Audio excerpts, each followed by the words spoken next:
జై శ్రీరామ్. ఇది నారాయణీయంలో శ్లోకం 8వ దశకంలో 13వ శ్లోకం, అస్మిన్ పరాత్మన్ శ్లోకం. తెలుగు అర్థం: అనంతమైన ఈ పరాత్మన్, ఈ విశ్వం సృష్టించిన పద్మయోని బ్రహ్మని కూడా ఉత్థాపితం చేశావు.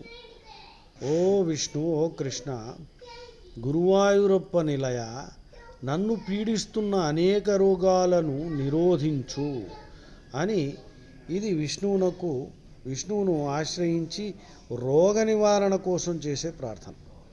దీని గురించి మహాపెరియవ అంటే చంద్రశేఖరేంద్ర సరస్వతి నిల్చున్న దేవుడు అని అంటారు ఆయనని. ఆయన ఏం చెప్పారంటే, ఈ మంత్రము జపిస్తే రోగాలన్నీ పోతాయి. ఎంతోమంది క్యాన్సర్ విక్టిమ్స్ కూడా ఈ మంత్రజపం వలన క్యాన్సర్ నుంచి వాళ్ళు ఉపశమనం పొందారు.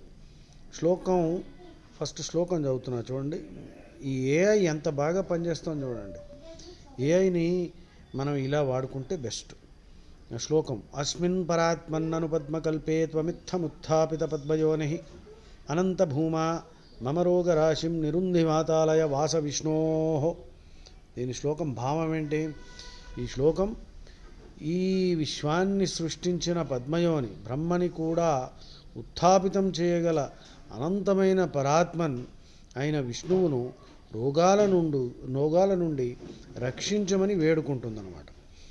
ప్రార్థన: గురువాయూరప్ప నిలయం అయిన ఓ విష్ణుమూర్తి, ఈ శ్లోకంలో చెప్పబడిన విధంగా పద్మయోనిని ఉత్థాపితం చేసిన అనంతమైన శక్తివి నువ్వు.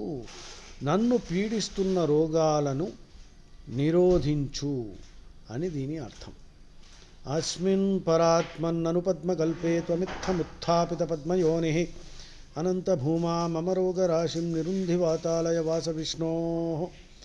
అస్మిన్ పరాత్మన్ నను పద్మకల్పే త్వమిత్తముత్థాపిత పద్మయోని అనంత భూమా మమ రోగరాశిం నిరుంధి వాతాలయ వాస విష్ణో.